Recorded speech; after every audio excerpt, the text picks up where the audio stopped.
semuanya, perkenalkan nama saya Rifa Dwi Savitri. Saya dari tingkat 2 Manajemen Fakultas Ekonomi Universitas Wadaya Gunung Jati. Sebagai seorang anak kuliahan, saya memiliki antusiasme yang besar untuk belajar dan mengembangkan diri. Saya percaya bahwa perkuliahan adalah kesempatan yang luar biasa untuk mengeksplorasi minat, terutama passion saya. Nah, di video kali ini, saya akan menjelaskan tentang materi yang akan dibahas, yaitu organisasi pembelajaran. Mau tahu pembahasannya? Stay tune in my video ya! Organisasi pembelajaran merupakan proses pengembangan performa karyawan dalam organisasi.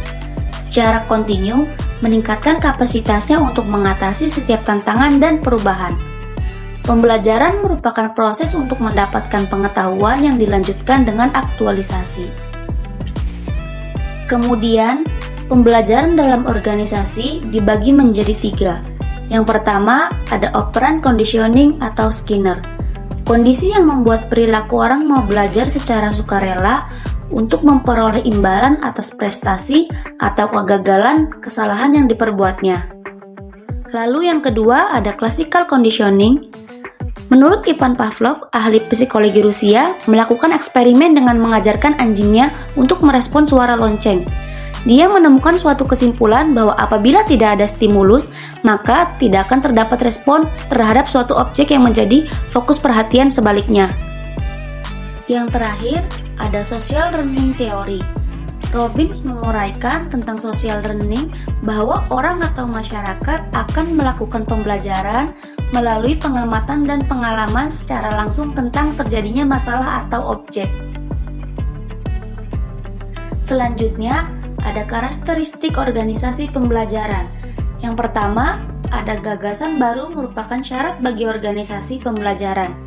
Dan yang kedua, pengetahuan baru harus ditransfer ke seluruh organisasi. Terakhir, perilaku organisasi harus berubah sebagai hasil pengetahuan baru. Nah, di sini ada 3 fungsi kunci dalam membangun organisasi pembelajaran. Yang pertama, ada membangun komitmen pada pembelajaran. Yang kedua, bekerja untuk membangkitkan dan dampak. Dan yang ketiga, bekerja menegalisir gagasan dengan dampak. Untuk poin-poin dari ketiga fungsi tersebut, kalian bisa baca di slide yang sudah saya sediakan ya.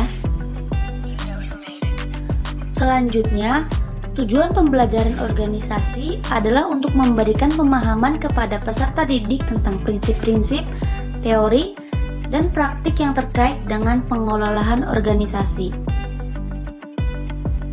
Selain itu, terdapat 5 sasaran pembelajaran organisasi, meliputi yang pertama, memahami konsep dasar organisasi. Peserta didik akan mempelajari konsep dasar organisasi, termasuk definisi, karakteristik, dan fungsi organisasi dalam konteks bisnis atau lembaga lainnya. Yang kedua, mengidentifikasi struktur organisasi. Peserta didik akan belajar mengenai berbagai jenis struktur organisasi, seperti struktur fungsional, divisi, matriks, atau tim. Kemudian yang ketiga, menganalisis budaya organisasi. Peserta didik akan belajar tentang budaya organisasi, termasuk nilai-nilai, norma, dan keyakinan yang mendasari perilaku dan interaksi di dalam organisasi. Yang keempat, yaitu memahami manajemen perubahan organisasi. Peserta didik akan mempelajari konsep dan teknik yang terkait dengan manajemen perubahan organisasi. Yang terakhir, ada mengelola sumber daya manusia. Peserta didik akan belajar tentang manajemen sumber daya manusia di dalam organisasi, termasuk rekrutmen, seleksi, pelatihan, pengembangan, dan evaluasi karyawan. Selanjutnya, output yang dihasilkan dari pembelajaran organisasi yaitu pemahaman yang mendalam tentang prinsip-prinsip organisasi, kemampuan untuk menganalisis struktur dan budaya organisasi, keterampilan dalam mengelola perubahan organisasi, serta pengetahuan dan keterampilan dalam manajemen sumber daya manusia. Selain itu, peserta didik juga diharapkan dapat mengaplikasikan konsep dan teori organisasi dalam konteks nyata, seperti dalam proyek atau studi kasus, untuk mengembangkan kemampuan problem solving dan pengambilan keputusan yang baik di dalam lingkungan organisasi. Sekian sedikit penjelasan dari saya. Terima kasih sudah mendengarkan. Saya berharap bisa bertemu dengan kalian semua dan menjalani perjalanan pendidikan yang penuh inspirasi dan sukses bersama.